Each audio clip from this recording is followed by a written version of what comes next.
e mandavam convidar as suas 3 irmãs a comerem e beberem com eles. Quando se encerrava o ciclo de banquetes, Jó chamava os seus filhos e os santificava.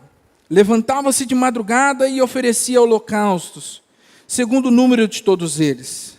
Pois Jó pensava assim: talvez os meus filhos tenham pecado e blasfemado contra Deus em seu coração. Jó fazia isso continuamente. Repita comigo: continuamente. No dia em que os filhos de Deus vieram apresentar-se diante do Senhor, veio também Satanás entre eles. Então o Senhor perguntou a Satanás: de onde você vem? Satanás respondeu ao Senhor: de rodear a terra e passear por ela. E o Senhor disse a Satanás: você reparou no meu servo Jó? Não há ninguém como ele na terra. Ele é um homem íntegro e reto, que teme a Deus e se desvia do mal. Então Satanás respondeu ao Senhor: será que é sem motivo que Jó teme a Deus? Não é verdade que tu mesmo puseste uma cerca ao redor dele, de sua casa e de tudo o que ele tem? Abençoaste as obras de suas mãos e seus bens se multiplicaram na terra.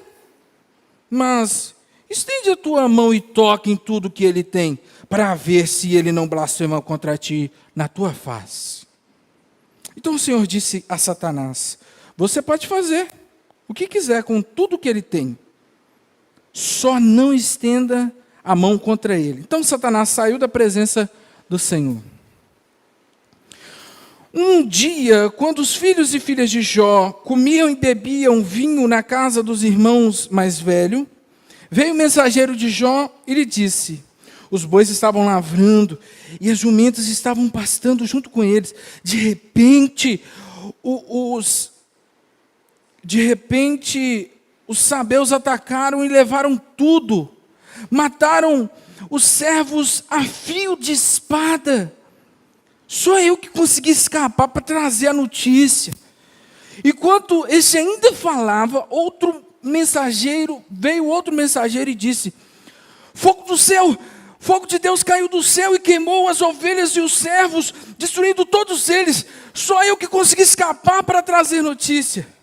Enquanto este ainda falava, veio outro mensageiro e disse: os caldeus se dividiram em 3 bandos, atacando os camelos e os levaram embora, mataram os servos ao fio da espada. Só eu consegui escapar para trazer a notícia.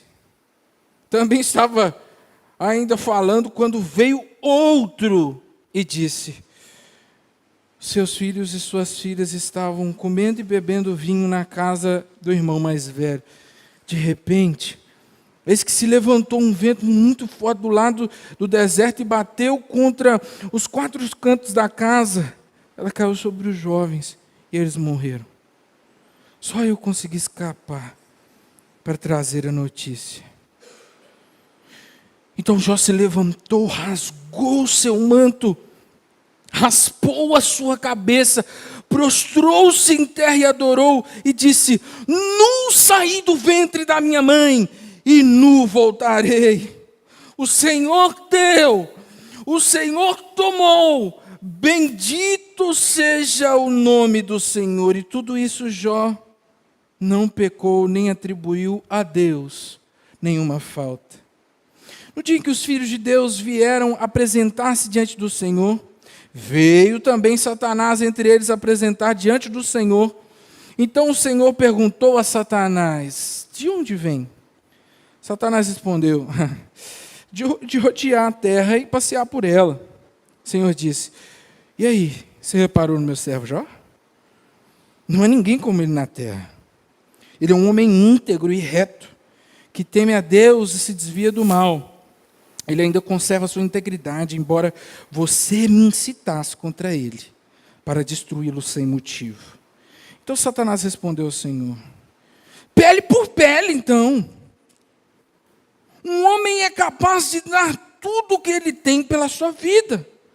Mas estende a tua mão e toca nos ossos e na carne dele para ver se ele não blasfema contra ti na tua face. Então o Senhor disse a Satanás: você pode fazer com ele o que quiser, mas poupe-lhe a vida. Então Satanás saiu da presença do Senhor e feriu Jó com tumores malignos, desde a planta do pé até o alto da cabeça. Jó, sentado em cinzas, pegou um caco de barro para com ele raspar as feridas. Então a mulher dele disse: você ainda conserva a sua integridade? Amaldiçoe a Deus e morra. Mas Jó respondeu: você fala com uma doida. Temos recebido de Deus o bem, por que não receberíamos também o mal? Em tudo isso, Jó não pecou com os seus lábios. Senhor, esta é a sua palavra, fala através dela aos nossos corações, em nome de Jesus. Palavra do Senhor. Eu gosto de fazer essas leituras longas, porque às vezes a gente está tão habituado com as histórias sem lembrar de detalhes importantes. E aqui nós temos vários detalhes que são muito importantes para a nossa reflexão. O título desse sermão é O que verdadeiramente importa. Repita comigo: o que verdadeiramente importa. E o propósito geral com esse sermão é aprender com a história de Jó o que verdadeiramente importa. Especificamente, sermos arguidos a respeito do que consideramos como nosso, como posse. Isso que nós acabamos de ler é um pequeno trecho desse livro de sabedoria muito importante, principalmente para os judeus. E ele está dividido nesse primeiro ponto que nós lemos, no capítulo 1 e 2, na apresentação, né? No prólogo, no Era uma vez, né? Era uma vez o Jó. E aí eles gastam cerca de 34 capítulos para discutir o porquê Jó estava padecendo tudo aquilo. E Deus, mas nós vamos falar mais sobre isso. Deus só aparece no capítulo 38, até o 42, em que ele faz 70 perguntas para Jó. Isso é interessante, porque nada é por acaso na Bíblia, os escritores são bem intencionais. E 70 é a perfeição elevada à perfeição. 7, perfeição, 70, coisa mais perfeita ainda. Só uma curiosidade, mas é desafiador, intrigante o livro de Jó. Existe nesses escritos uma sabedoria e lição grandiosa para que possamos contemplar a natureza de quanto somos em Deus e quanto Deus é em nós. Ou melhor, o quanto somos em Deus e o quanto Deus deve ser em nós. Porque à medida que nós vamos também compreendendo, nós precisamos observar, e quando eu digo deve ser, estou falando desse caminho que ele faz para nos ensinar, para que possamos finalmente ver coisas que, para o que muitas vezes nós estamos cegos. E se o Senhor não nos disser que estamos cegos, nós não saberemos que estamos cegos. Se o Senhor não nos instruir a sua sabedoria, nós nunca a conheceremos. Porque se de nós parte algo que podemos fazer em direção a Deus, isso é da própria parte de Deus que nos auxilia. Esse livre-arbítrio que temos, na verdade, é a ação de Deus que nos regenera e capacita a obedecermos, a olharmos para Ele, a vivermos segundo o desejo dEle, a dizermos para Ele sim. E Ele quer que nós digamos para Ele sim. Mas grande parte da nossa vida e dos nossos erros, muitas das vezes, está encoberta aos nossos olhos. Ou seja, existem muitas coisas que nós estamos cegos, mas o Senhor hoje quer nos trazer visão. Vira para a pessoa que está do seu lado e fala assim: o Senhor hoje quer te trazer visão. Deus deseja que nós vejamos através dessa história e compreendamos o que Ele tem para nos comunicar aqui.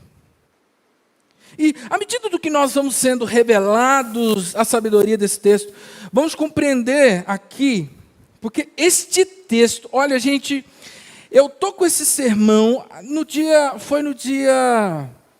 eu acho que foi no dia 2 deste mês, a Ana Carolina fez um devocional, e ela falou assim, amor, Deus falou comigo, eu estava aqui lendo o devocional, e olha a história de Jó, e ela falou comigo uma coisa, eu falei assim, obrigado, você me deu um sermão, e é bom demais, né? De uma conversa nasce sermão. Aí ela falou, então, esse sermão aqui, eu tenho que dar um créditozinho para ela, porque ela me ajudou. Ela me ajudou muito, né? Ela me ajudou muito. E eu falei, nossa menina, agora você, que é isso, hein? Deus que te deu isso aí, esse mistério forte. Mas esse texto, gente, é um texto muito complexo. Do dia 2 até aqui, eu estou trabalhando nesse sermão. E eu consegui terminar ele ontem à tarde. Porque, olha, o texto desafiador, mas que por inspiração do Espírito Santo, comunicou ao seu povo. E aqui um dado interessante, logo após o exílio babilônico, né? Verdades profundas da obra de Deus, aquilo que Ele faz e que precisamos compreender com um coração humilde e submisso.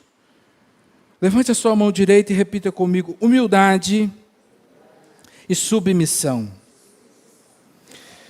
Datado entre 600 e 450 anos antes de Cristo, esse livro traz respostas a uma desolação que a dominação babilônica trouxe ao povo de Israel.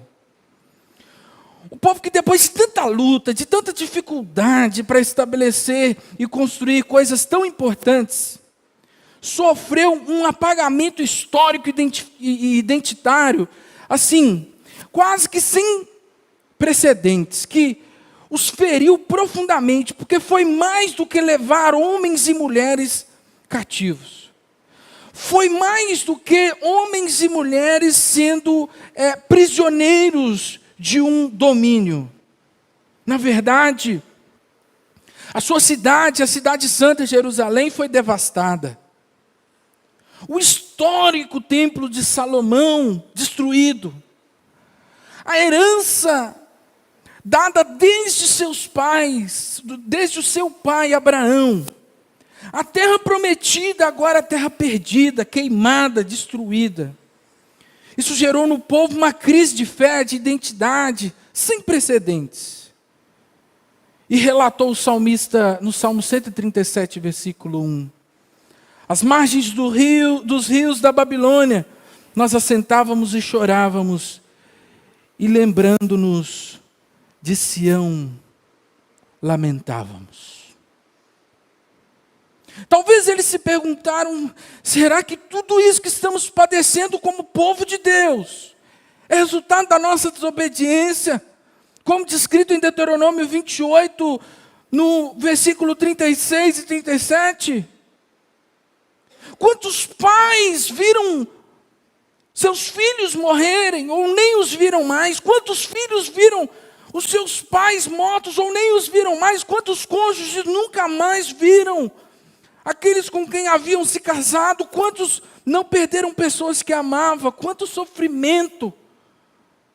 Mas por que sofrer tanto assim? Por que um sofrimento tão grande como esse?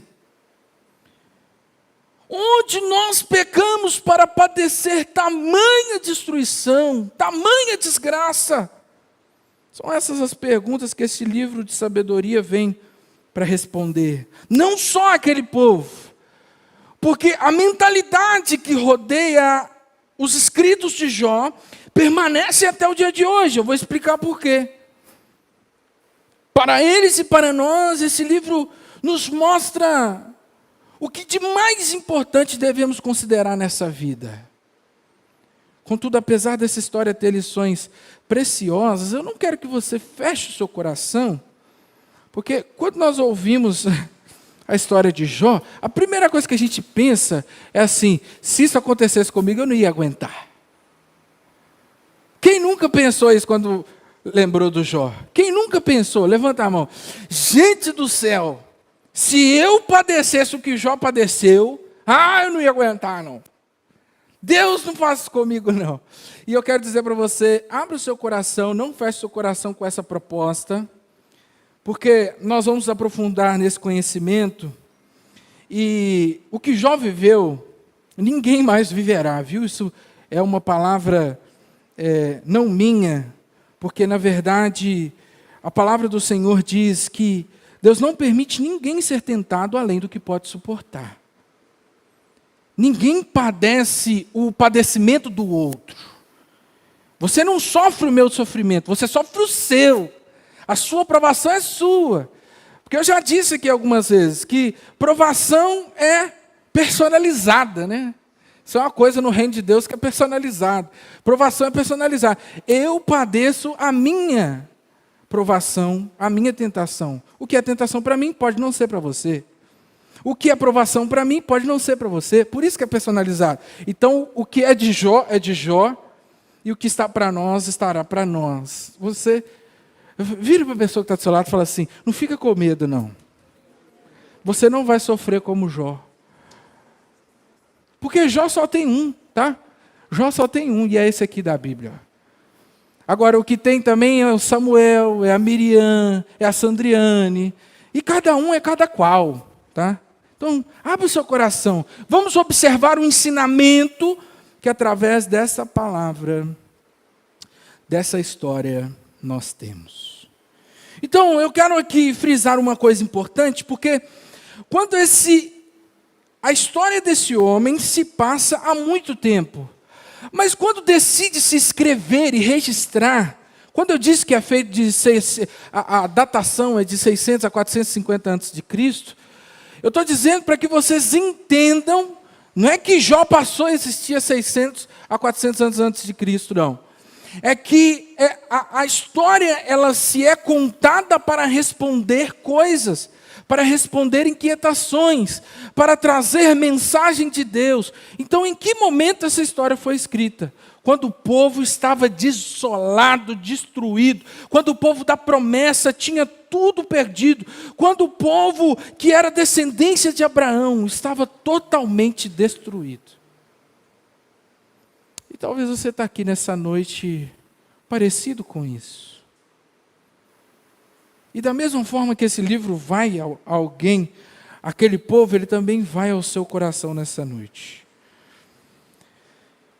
E aí, quando a gente fala desse Jó, em alguns momentos na minha leitura desse livro, eu me questionei se esse homem era justo mesmo. Eu me questionei se esse homem não tinha pecado mesmo com as palavras. Porque, ao passo que tudo isso vai se desenvolvendo, ele vai entrando nessa discussão e vai falando coisas assim, complicadas. Deus quer me matar. Eu vou arrumar alguém para me justificar, porque esse Deus está me destruindo. Ele disse isso para os seus amigos. Eu estou padecendo à toa, porque esse Deus é maldoso. Ele disse várias coisas terríveis para Deus. Mas essa consciência de justiça em Jó, ele é um homem íntegro, de fato. Nesse primeiro momento, quando nós observamos a sua vida aqui, o testemunho principal da sua justiça, da sua integridade, além do testemunho de Deus, era o testemunho dos seus filhos, da sua família. Olha, Jó era um homem realmente justo, e o maior testemunho disso era a sua família. Porque quando nós vemos o versículo 5, me acompanha aqui do capítulo 1, olha que interessante o que está escrito, quero lembrar vocês. Quando se encerrava um ciclo de banquetes, Jó chamava os seus filhos e os santificava. Levantava-se de madrugada e oferecia holocausto segundo o número de todos eles. Pois Jó pensava assim: talvez meus filhos tenham pecado e blasfemado contra Deus e em seu coração. Jó fazia isso continuamente. Então, essa é uma descrição importante para que nós compreendamos o zelo de Jó no cuidado não só da sua espiritualidade, mas também no cuidado da espiritualidade da sua família, em uma prática intercessora pelos seus filhos. Seu status não era apenas uma fama, mas um fato, registrado não apenas com o que se contou na sua história, mas de todos ao seu redor. Jó era um pai cujos filhos poderiam dizer tranquilamente: meu pai é um homem de Deus. A integridade de Jó era tamanha que no lugar onde a maioria dos homens e mulheres falham, na família, Jó era referência. E este é um testemunho sólido da sua integridade, de ser ele um homem justo. Esse é um ensinamento importante. Porque, olha, a maioria da nossa dinâmica vacilante, ela é encontrada lá no pleito familiar. A maioria dos nossos maus testemunhos são manifestos no seio, na intimidade da vida de um ser humano. E não tem nada mais íntimo de alguém do que sua própria família. Porque na família é difícil sustentar o que não é. Dentro da família é difícil sustentar a imagem de santidade. É fácil, vocês me olham aqui, poxa, eu espero que pelo menos eu tenha cara de santinho, né? Mas é fácil eu ter cara de santo aqui para vocês. E lá em casa ser alguém que não dá testemunho nenhum de Jesus. Então, um primeiro ensinamento aqui muito importante, que a sua integridade seja tamanha, que até no seu ciclo mais íntimo, no seio da sua família, seja testemunhado. Porque é importante, gente, olha, mais importante do que o meu papel diante de vocês, é o meu papel como marido. E posteriormente, Deus quiser, como pai, como filho, como tio. E agora não só mais da Ana Carolina, minha irmã teve uma filha, a Liz, estou apaixonado. E assim, ela parece tanto com a minha irmã que eu tenho flashes assim. Minha irmã é só 4 anos de diferença de mim, né? Mas eu tenho flash quando a Cassiana era pequena, quando eu vejo aquela menina, nossa Deus. Mas como eu sou irmão do meio, né? E a proximidade, eu não tive tanto apego assim quando nós éramos crianças. Na verdade, a gente tinha mais briga, né? Mas enfim, coisas de irmão, né? Amor de irmão. Mas, se tem um lugar difícil de ser santo, é dentro de casa. É ou não é? Oh, meu Deus! Tem hora que dá vontade de soltar os cachorros, né? Mas até dentro das nossas casas nós precisamos nos preocupar em manter essa realidade íntegra diante de Deus e dos nossos familiares. Então, Jó era um homem íntegro, porque no lugar mais difícil de ser santo, ele era santo. Jó era um homem as suas relações com Deus é baseada num respeito profundo e obediência irrestrita. Deus e sua família eram testemunhos da sua integridade. Só que aí vem esse fulano de tal, né? Esse Zé Polvinho, esse João. Não é nada pessoal, tá, mano? É só porque eu vivi um tempo em São Paulo e João lá é uma ofensa. Mas esse João aqui, esse Zé Polvinho aqui, é muito importante a gente explicar isso aqui, porque ao mesmo tempo que nós estamos dizendo de 600 a 450 anos antes de Cristo, nós estamos dizendo também de um período em que a percepção teológica, o conhecimento de quem Deus era, o conhecimento do inimigo das nossas almas ainda não se era estabelecido. Então esse Satanás aqui não é o diabo. Não é. Esse Satanás aqui não é esse que nós conhecemos hoje como adversário das nossas almas. Esse Satanás é um promotor do reino de Deus. Porque imagina só, que Deus é esse que tem comunhão com o diabo? Que Deus é esse que na sua reunião o diabo está presente? Que Deus é esse que deixa o diabo fazer o que quer com as nossas vidas? Esse não é o diabo. Satanás, na verdade, é uma qualidade de alguém que se opõe. Um promotor, como nos tribunais dos dias de hoje. Não significa um ser rebelde, sim um título funcional de acusador, de opositor. Uma espécie de fiscal moral na corte celestial. Porque Deus não se mistura com as trevas, a sua palavra diz. E por isso, aquele que tenta destruir a vontade de Deus, não pode estar em uma reunião com Deus. Satanás e diabo não são a mesma coisa, principalmente nesse texto falando. É por isso que quando a gente fica meio assustado, né? Quando Pedro ele quer dar uma de amigão de Jesus. Não, mas eles não vão fazer isso com você não. Só se passar por cima do meu cadáver. Jesus fala com ele assim: afasta-te de mim, Satanás. Pedro não estava endemoniado. Pedro só estava no lugar de se opor à vontade de Deus, de tentar colocar sobre a vontade de Deus o seu próprio desejo. Por isso ele é chamado de Satanás. Porque Satanás, aqui nesse texto, é a qualidade de quem se opõe. Só que, ao passo que a gente também vai compreendendo essa dinâmica, e por isso que eu estou dizendo para vocês, é um texto muito difícil, tá? Porque eu não posso chegar aqui e falar qualquer coisa. Eu não posso chegar aqui e falar o que todo mundo fala, né? Deus deu, Deus tomou, você tem que ser grato a Deus. Eu não posso, eu preciso explicar isso.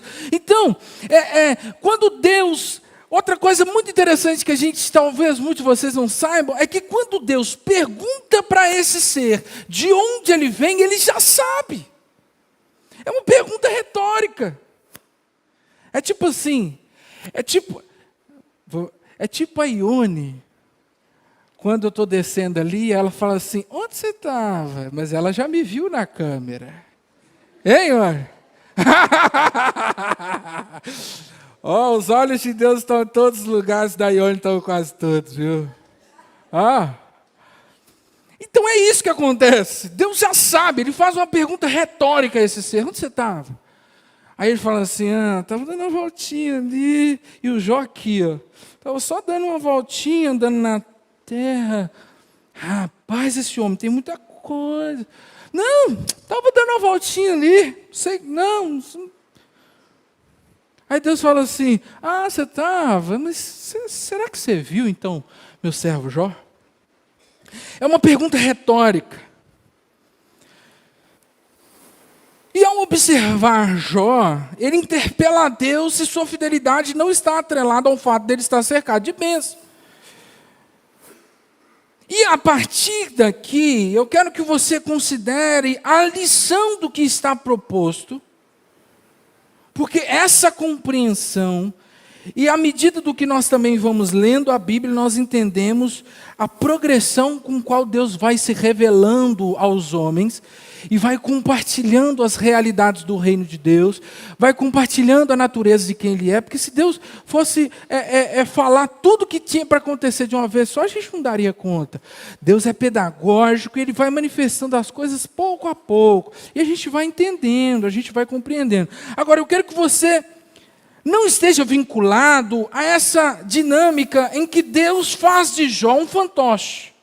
Não é isso. Deus não está aqui, estou à toa, acho que eu vou pegar esse cara aqui e vou arrebentar com ele. Não é isso. Eu estou falando para vocês porque muitas vezes eu pensei assim, o Jó estava lá de boa, cara, fez nada com ninguém, o que Deus foi caçar, mexer com ele? Mas não é isso que esse livro está querendo ensinar. Não é sobre isso, porque Deus vai mostrar a Satanás, provando por A mais B, que a fidelidade de Jó não corresponde à acusação que ele faz. E se assim fosse, Satanás poderia retirar de Jó isso que ele coloca como base da sua fidelidade. Agora, o ensinamento aqui é esse. O ensinamento aqui é esse. Será que Deus pode olhar para você e diante da acusação de um Satanás dizer assim: meu filho não é fiel por causa do bom emprego que ele tem. Meu filho não é fiel porque na conta dele tem alguns dígitos sobrando. Meu filho é fiel porque ele me ama. Quantos de nós, ao olharmos para si e contemplarmos essa natureza de que Deus, diante de Satanás, diz: olha, esse meu filho não é fiel pela acusação que você o faz, porque ele é um homem muito rico, porque ele tem muitas posses, porque ele tem uma família grande, porque ele é ele é o maior homem do Oriente. Não é por isso. Quem de nós teria essa honra? Olhe para dentro de si agora e observe se Deus achará em você fidelidade antes de tudo e todas as bênçãos que você tem. Ou você só é fiel a Deus porque você está aqui buscando um emprego. Ou você só é fiel a Deus porque você está buscando aqui uma família. Ou você só é fiel a Deus porque você está aqui buscando um milagre. E quantas vezes eu vi homens e mulheres que faziam jejum, que faziam campanhas, que faziam de tudo, vendia carro, e quando recebiam a bênção, sumiu, evapora, vira fumaça. Essa é uma lição importante que Deus está nos convocando. O que Deus achará em nós quando nós perdermos tudo? Nos achará apegados ao carro que temos? Olha, gente, vou dizer para vocês, esse aqui é o meu maior apego. Por modinha, né? Todo mundo acha isso aqui bonito, né? Mas uma vez Deus me perguntou assim: se eu tirar isso de você, você vai parar de escrever? Você vai parar de ser organizado? Você vai parar de consultar a sua agenda? Se eu tirar isso de você, você só é organizado porque você tem isso? Porque o seu celular é integrado, porque o sistema é o mesmo? Porque o seu tablet também é integrado? Você só é isso tudo porque você tem esse negócio? E Deus me confrontou.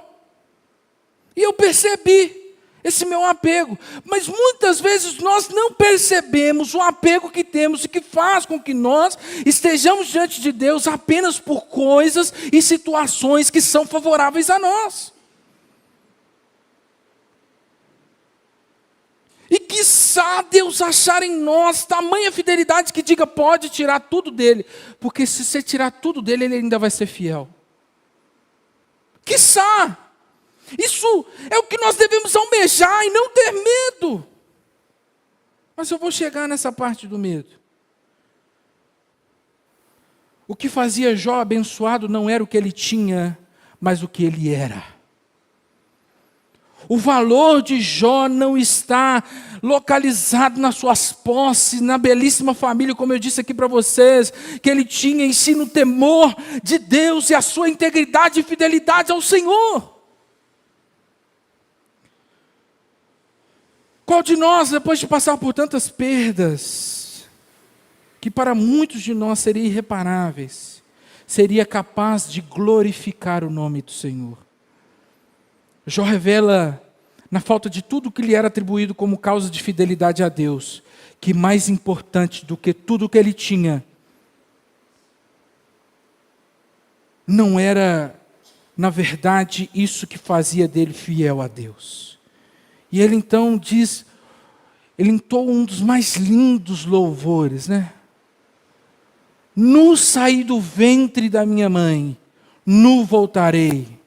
E talvez ele cantasse aquela canção: Deus me deu, Deus tomou, bendito seja o nome do Senhor. A Ele a honra, a Ele a glória e o louvor. Com a história de Jó até aqui, eu aprendo que mais importante do que ter é ser. Mais importante do que possuir bens e riquezas, porque na nossa sociedade, olha, eu tive muitas oportunidades de viver isso. Em alguns momentos eu tive a oportunidade de estar em lugares assim, consideravelmente diferentes.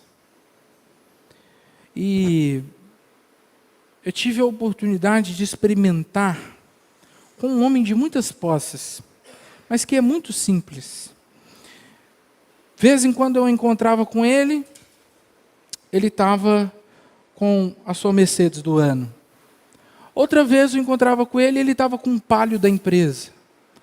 E numa dessas duas vezes a gente foi no mesmo lugar.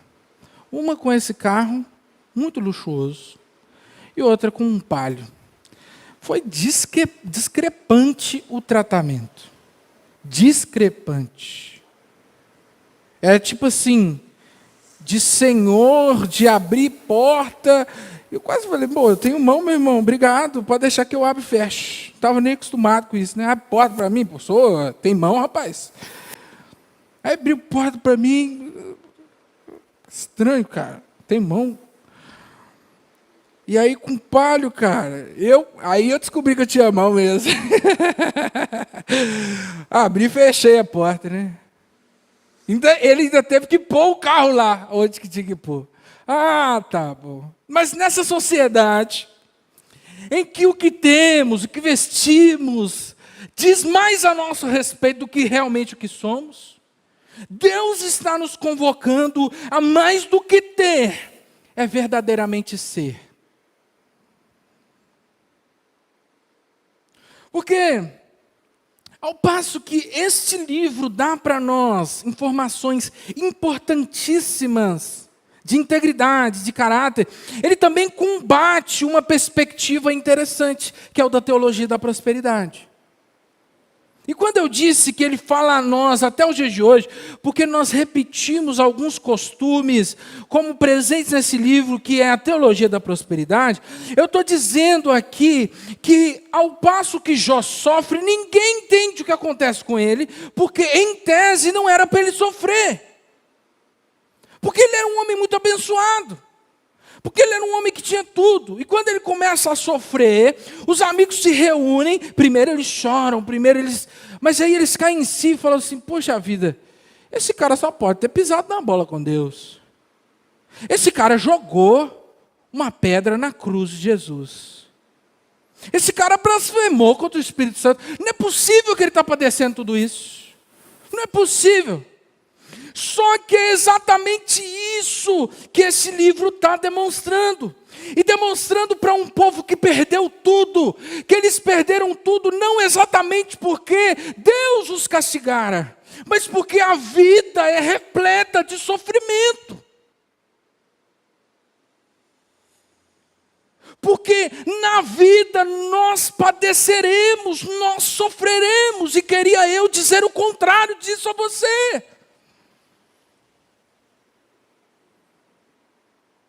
Por quê que um homem de Deus, que acabou de tirar férias com a sua família, a caminho do Monte São Paulo, sofre um acidente?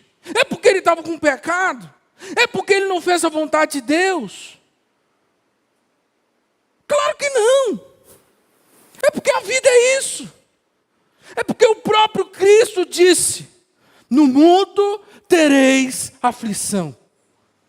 E se ele disse, se ele é o homem de dores, se ele é o homem que padeceu, quem sou eu para querer ser livre do padecimento, das dores e da tribulação?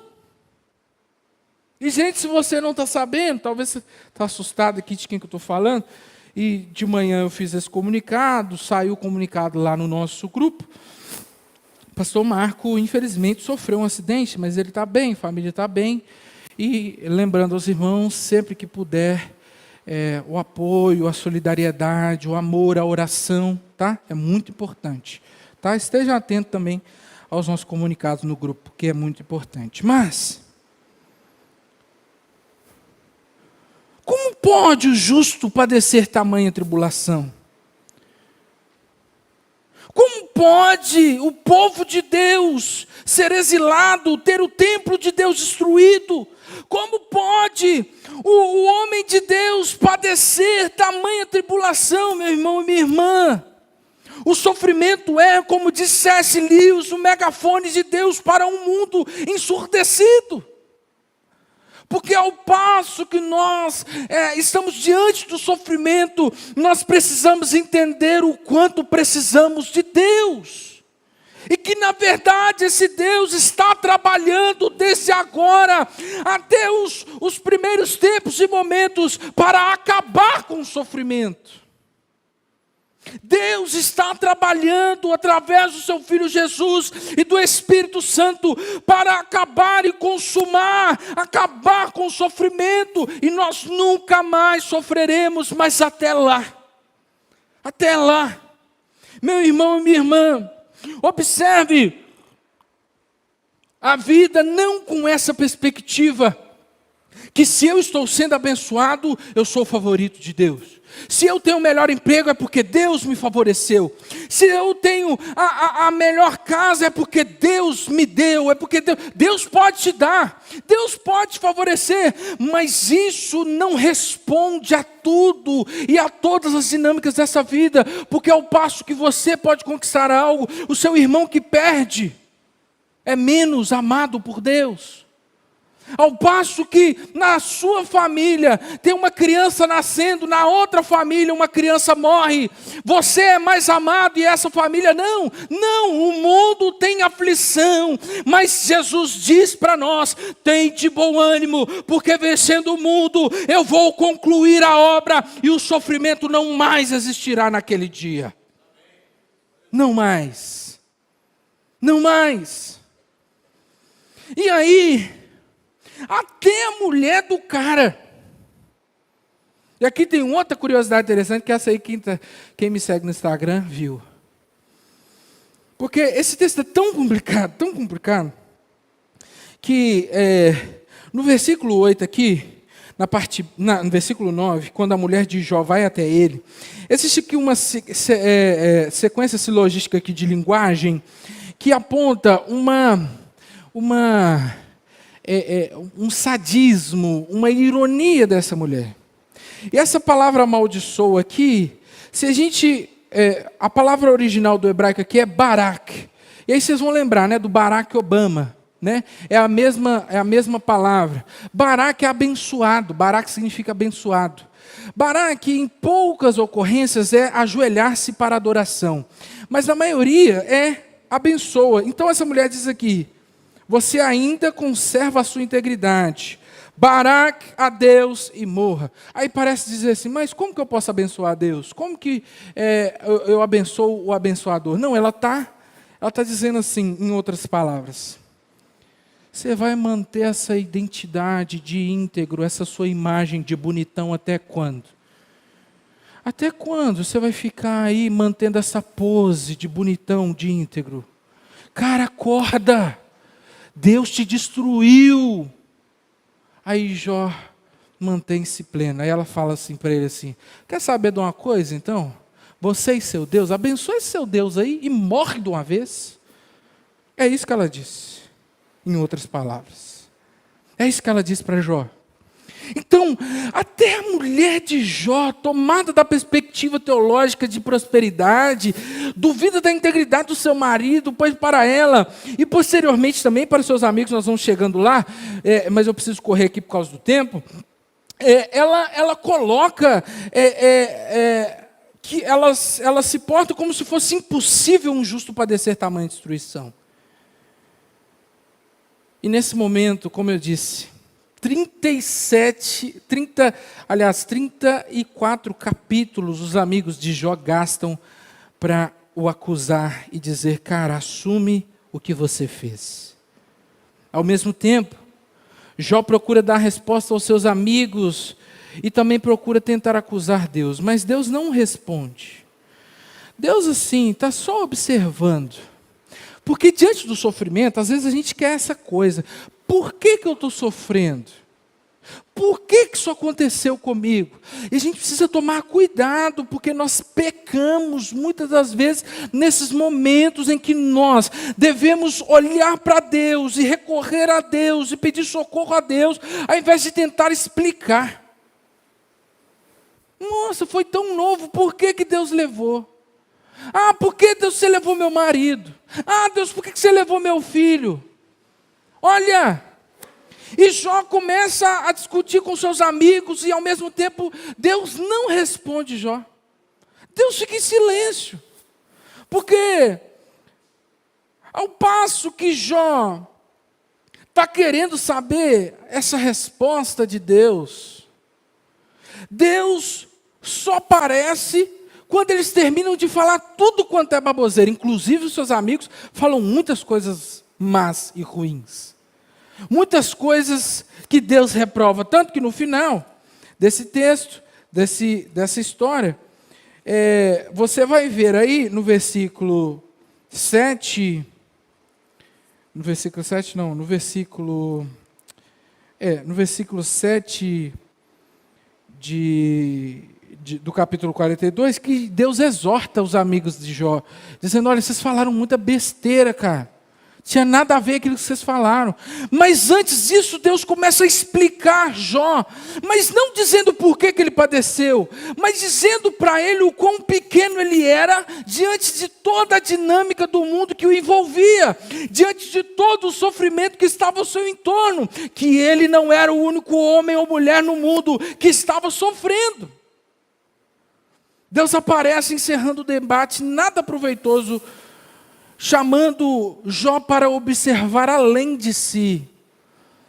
Porque Deus, eu digo e repito mais uma vez, está trabalhando para acabar com todo o sofrimento e não apenas com o seu, não apenas com o meu.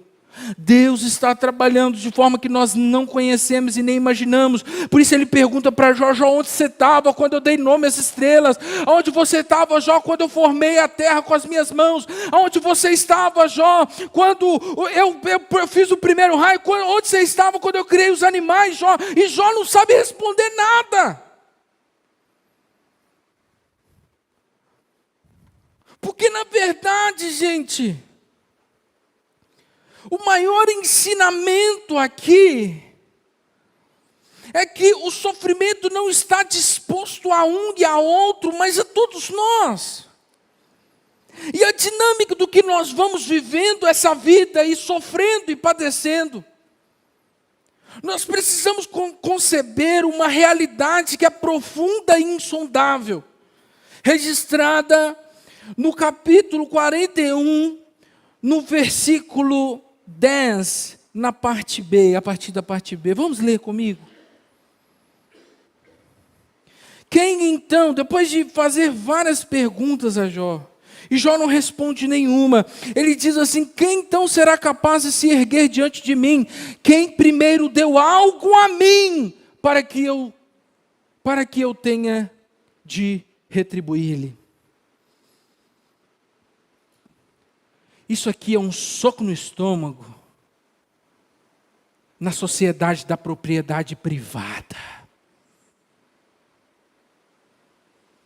Isso aqui é um soco no estômago na sociedade do que é meu, ninguém toca. Isso aqui é um soco no estômago nesse tempo individualista. Por quê? O que Deus está dizendo para Jó é que Jó, você de fato pode se entristecer pelo mal que lhe sobreveio, mas você não pode imputar a mim injustiça, porque o que você tinha, eu que lhe dei. E te dando tudo, eu posso te tirar tudo, porque é meu. Essa é a profundidade da relação que Deus requer, não só daqueles que ouviram essa mensagem naquele momento de destruição, mas para cada um de nós aqui. Para cada um de nós. Porque Deus está procurando aqueles que têm coragem de renunciar às suas posses. de ter as mãos leves, para que o Deus que nos deu o que temos, ter a liberdade de fazer o que Ele quiser com o que Ele nos deu. O filho que você tem não é seu, é Deus quem te deu. A filha que você tem não é sua, é Deus quem te deu. O carro que você tem, você não trabalhou, você pode até ter ralado a beça. Nossa, se comprar carro hoje está difícil, hein? Você financiar, você paga 2 carros. Mas aí você adquire um carro, olha, até o carro que você soa para pagar não é seu, foi Deus quem te deu. Aí fica difícil, né? Porque se Deus faz conosco igual fez com Abraão, aqui, pega seu filho aí, cara. Você está tão feliz, né? Me dá ele.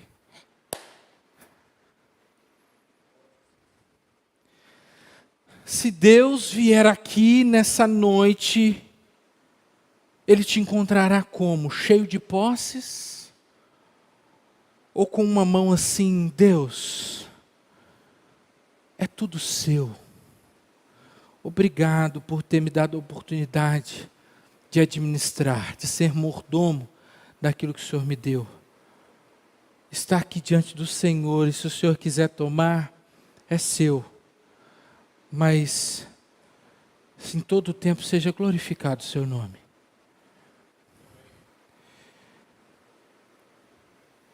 Olha, meu irmão, minha irmã, em tempos em que a nossa mente contemporânea é crítica de valores de liberdade de expressão, é muito difícil conceber o que aconteceu com Jó como uma coisa normal.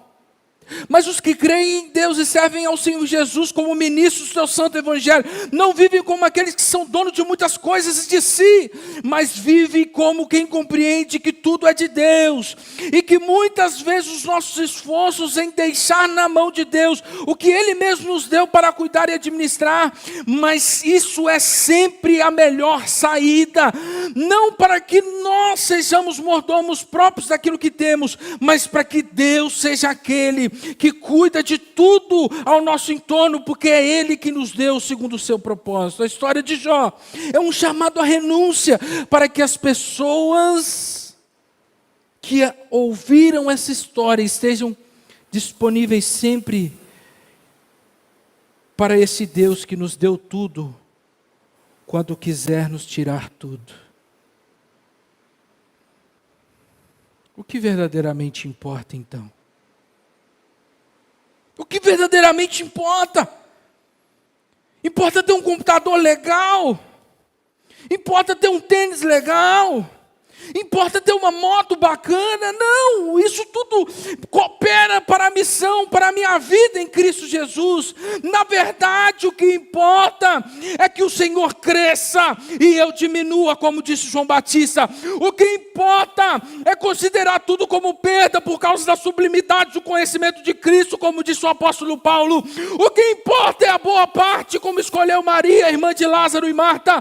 O que importa é habitar na casa do Senhor todos os dias das nossas vidas, como disse o salmista. Importa é ajuntar tesouros no céu, onde a traça não corrói, nem o ladrão rouba, como disse Jesus. Importa é dizer como Jó, depois de tudo que passou, antes eu te conhecia de ouvir falar, e depois de tudo poder contemplar a Deus verdadeiramente.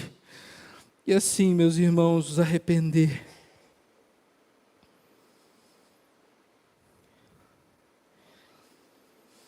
Quero convidar o ministério de louvor aqui. Olha,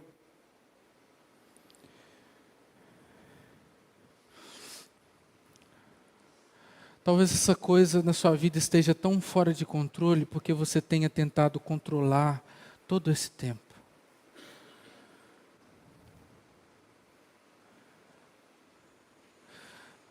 Talvez seu filho não seja aquilo que você quer, porque você está tentando controlá-lo em todo momento. Talvez seu marido não é aquilo que você realmente queria que ele fosse, porque você está tentando controlá-lo. Mas Deus está te chamando nessa noite a fazer como Jó e colocar na mão dele, porque na mão dele tudo sai segundo a sua vontade, que é boa, perfeita e agradável. Então, ao passo que nós vamos conhecendo e observando essa história, Deus está convidando o seu povo a abrir mão de tudo, a abrir mão do controle da sua vida, a abrir mão daquela coisa que te deixa instável, abrir mão, porque na mão de Deus dará muito mais fruto do que na nossa.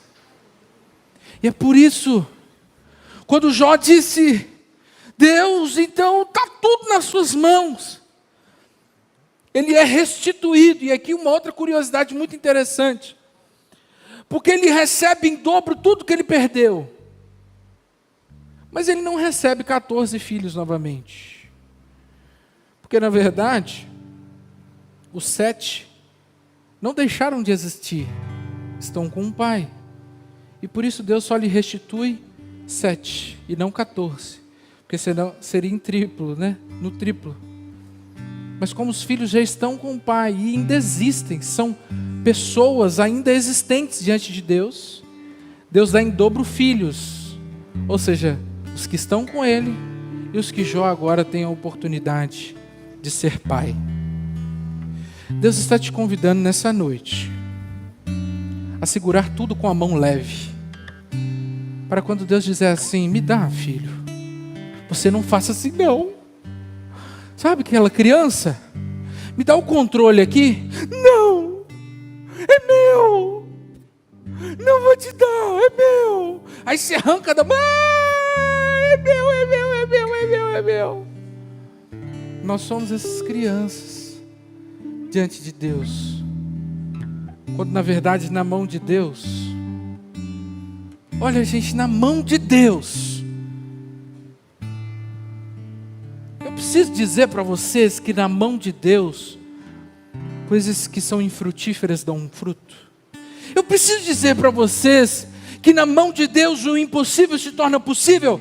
Eu preciso dizer para vocês que na mão de Deus o milagre acontece. Deus está te chamando como Jó nessa noite, a abrir mão daquilo que você tem mais controle e dizer: Senhor, toma, é seu. E talvez isso seja seu filho, talvez seja seu esposo, talvez seja seu emprego, talvez isso seja a sua faculdade, talvez seja uma causa que para você é impossível. Deus está te chamando agora para dizer: Senhor, toma. Eu cansei de tentar controlar. Eu me cansei, Senhor, de tentar com que as coisas fossem feitas da minha vontade, do meu jeito. Faça-se agora, Senhor, a sua vontade. Eu quero convidar vocês, todos vocês, que têm algo para abrir mão diante de Deus, aqui a esse altar, em o nome de Jesus.